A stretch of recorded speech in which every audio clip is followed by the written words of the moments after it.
পৃথিবীতে সবচেয়ে সস্তা শ্রমিক হচ্ছে ঘরের স্ত্রী, যে সবচেয়ে বেশি শ্রম দেয় কিন্তু দিন শেষে তারই কোনো মূল্যায়ন থাকে না। এবং আশ্চর্যের বিষয়, যেই পরিবারের জন্য আব্বা আম্মা ছেড়ে এসে সে সবচেয়ে বেশি শ্রম দেয়, নিজের জীবনকে পানি বানিয়ে ফেলে, এই মেয়েটাকে এই ঘরের মানুষরাই অনেক সময় এমন আঘাত করে তার হৃদয়কে ক্ষতবিক্ষত করে ফেলে।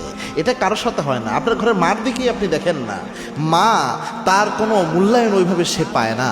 আপনার স্ত্রী দেখে দেখেন, সে যে পরিমাণ এফোর্ট দেয় ওই পরিমাণ মূল্যায়ন কিন্তু সে পায় না।